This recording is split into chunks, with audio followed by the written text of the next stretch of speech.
In Book 2, parallel to what happens in the Odyssey, Aeneas takes over the story and now begins to narrate for his Carthaginian hosts his own past and what's happened to him. This, of course, goes right to the Trojan War. The Trojan War has ended, and Virgil has our hero Aeneas talk about what has happened in his relatively recent past, this awful thing that has just gone on, the fall of his beloved city. Virgil gives us a customary twist right away, though. The story doesn't just sit with Aeneas as he keeps telling what happened. The story gets turned over early on to this figure, Sinon. Sinon is a Greek whom the Trojans meet near the end of their undoing. It seems that the Greeks have all left. They go outside, Virgil or Aeneas with them, and they run across this vagabond Greek who claims to have been abandoned by his Greek countrymen. And as they come and talk to him, they see next to him this giant wooden horse.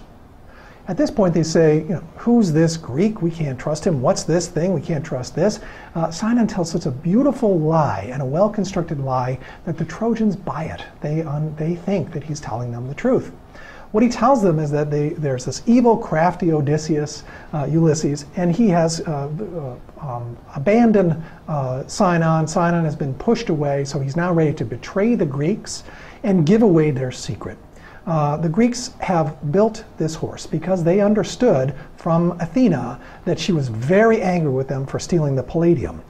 They're now, as a substitute, they've constructed this beautiful horse on the hopes that the horse will never be brought into Troy, because if it is brought into Troy, then Troy would never be able to be conquered.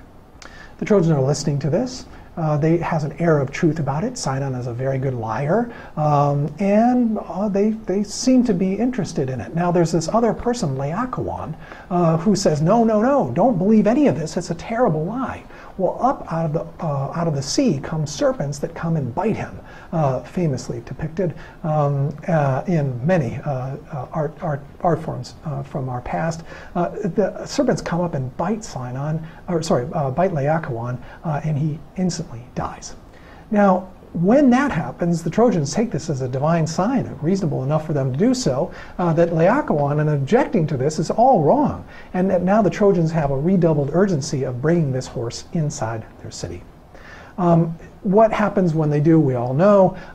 Focusing on Sinon for a second, it's interesting to look what happens. In the Odyssey, think about the number of times Odysseus lies and the number of times Homer seems to admire him for doing it. Also, we get in the case of Athena, kind of egging him on to lie. She's delighted when he lies. The gods like it. Humans like it when he does. Everyone's entertained by Odysseus' lies. Well, here we have, more lies coming from a Greek. You can imagine the Romans thinking about these Greeks as being great liars. But in this case, there's nothing charming about it at all. It means the undoing of the people that Virgil's story cares most about. So lies are definitely associated with the Greeks, but they're not at all something that we smile about and like.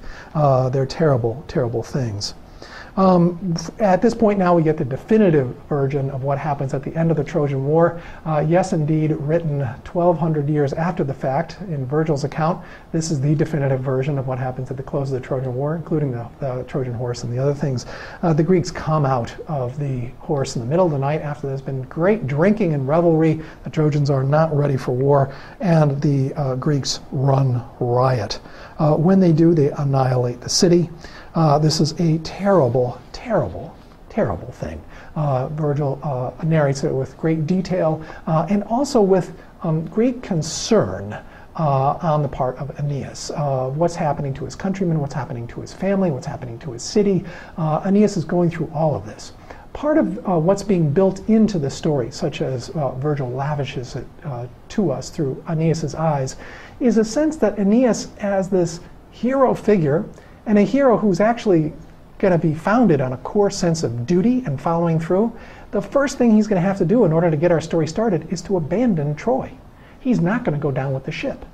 We're going to find that that's a strange thing in Virgil. Mostly what happens is that Aeneas is able to get his men through. People that have all their other men disappear from their own on missions where they are in charge, that's a problem. The great Roman generals are supposed to go down with the ship.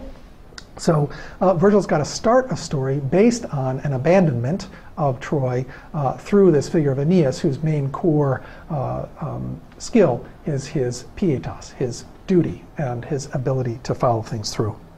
But there are, of course, plenty of good reasons for Virgil, or for Aeneas, to abandon what's happening. There are figures that come down and tell him to. We have divine gods that come, ghosts that come and tell him, other human beings. His wife herself, in the end, comes and begs Aeneas to leave. So there's lots of reasonable premises built into the story as to why Aeneas has to leave. Of course he does.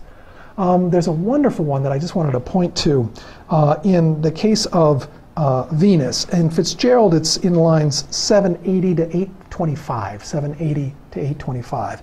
And it brings home a very specific kind of Virgilian twist on how to present scenes of disaster like this.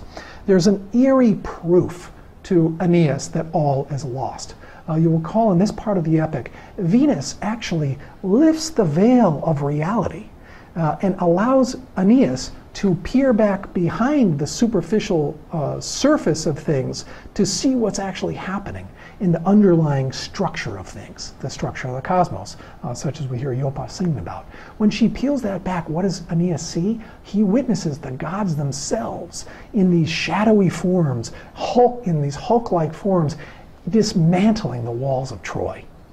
Now, that's a terrifying thing to see. To see human beings do it with grand weaponry and huge formations, that in itself is just awful to imagine. But to imagine the hidden forces of the cosmos actually dismantling the walls of Troy, deeply sinister. For Homer, there is anger and there is rage. For Virgil, there's a kind of existential menace. The whole universe seems to be kind of operating with behind-the-scenes forces that sometimes could have deeply sinister ends to them. Virgil's world is built on a sense that there may be depths of sinister forces operative in a world that otherwise we as humans might be ignorant of its depths. So we get to see the Troy engulfed in flames in this broad sense, and then we get to see Virgil sending Aeneas out. Virgil brings his father with him on his shoulders and his household gods. Father coming with him can here be a nice representation of of Aeneas's past and tradition. He's carrying that forward as a burden to bring forward with him, and he's also guiding his son by the hand, the future, in other words. He's guiding forward into the next stage of things. Destiny is bringing him forward via his son, whereas tradition in the past comes with him as his father is up on his shoulders. Is he then going to breezily march into some newfound future with his father and his son? Well, not at all. Virgil's world is a world that is characterized by darkness. It's characterized by shifting surfaces. Be careful as you're reading. It's a strange world to enter into. Homer, I think, is quite brightly lit most of the time. We can sort of see what's happening.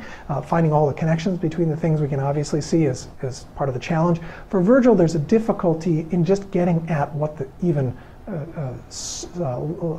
what basically is happening. There'll be a surface level, there'll always be other levels operating at the same time. That's happening for Virgil, it's happening for us as we read the story. It's also happening for Aeneas. He's not going to be in full command of all the things that are happening around him. He's being pulled along by this grand destiny toward a future that he is on his way to meet, but there'll be lots of pain, struggles, and suffering along the way. So watch for these hidden forces.